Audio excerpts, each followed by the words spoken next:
Hello and welcome. Today, we're going to pull back the curtain on something that's quietly powering modern business: digital invoicing. We're going to get into how it actually works, why it's so much more than just a PDF and an email, and how it is completely changing the game for how companies get paid. But first, let me ask you something. Think about the last invoice you dealt with. Was it a PDF you had to download and squint at? Maybe even a piece of paper you had to scan? If that sounds familiar, well, your process might be fundamentally stuck in the last century. Okay, let's dive right in. First up, we're moving beyond the paper trail. We're going to see exactly why those old school methods are costing businesses way more than just the price of a stamp. I mean, just look at this. It's night and day, right? On one side, you've got the old way of doing things. It's slow, it's manual, and it's just begging for human error. It costs real money: printing, postage, and especially paying someone to type all that info in. But on the other side, e-invoices are instant. They're dead on accurate, super cheap, and they just flow from one computer system to another automatically. It's not even a fair fight. So that brings up a really important question. If an e-invoice isn't just a PDF, then what in the world is it? Let's break down the core definition. And here it is, the key difference. A true e-invoice, it isn't really meant for human eyes at all. It's a file packed with structured data, specifically designed to go directly from the seller's accounting software straight into the buyer's system. Nobody has to lift a finger. This quote just nails it. We have to stop thinking about an invoice as a document.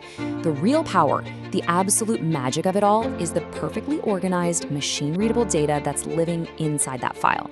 And that brings us to the engine that makes all this possible: structured data. The best way to think about it is like a universal translator for computers. Information, like the invoice number, the amount, the due date, it's all tagged in a very specific, predefined way. That means any computer that knows the rules can read it instantly and perfectly, with zero confusion. So why does this matter so much? Well, the real-world benefits are huge. First, you completely get rid of manual data entry. That, in turn, just crushes the number of costly payment errors. The buyer's system can instantly check the invoice against the purchase order. And the result of all this slick automation, the whole payment cycle gets shorter. We're talking approval times dropping from weeks to mere hours, and that means businesses get their money much faster. Of course, the second you start talking about financial data flying around automatically, the big question becomes security. So in this next section, let's tackle that head on and see how this whole system is built from the ground up to be safe. This is the one, isn't it? I know what you're thinking. If everything's digital and automated, how do we know the data is safe? How do we know it hasn't been messed with? Well, the answer is that the system is designed with two really powerful layers of protection. And here they are. It really boils down to this simple but incredibly tough two-step process. First, you've got digital signatures, making sure everything is authentic. And second, you've got encryption, which guarantees privacy. Let's quickly look at what each one does. Okay, so think of it like this. The digital signature is like a tamper-proof digital seal on a letter. It proves exactly who sent the invoice, and it guarantees that not a single comma or number has been changed since it was sealed. Then, encryption scrambles all that data into a secret code. So even if a hacker managed to intercept it, all they'd see is gobbledygook. Only the right person has the key to unlock it. Put those two together, and you've basically built a digital fortress around your invoice.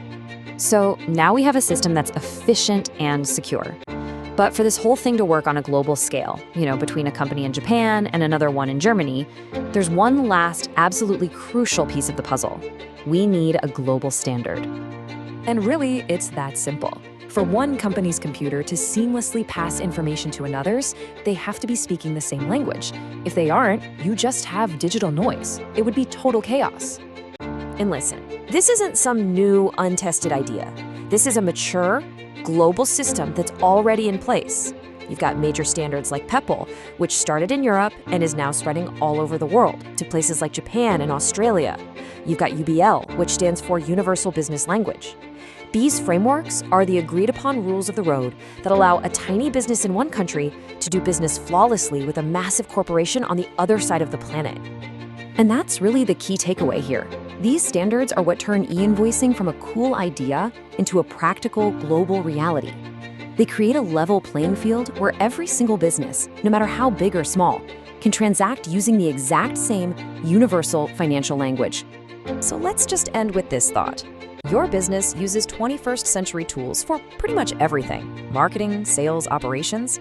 The only question is, why are your invoices still living in the 20th? Something to think about. Thanks for joining me.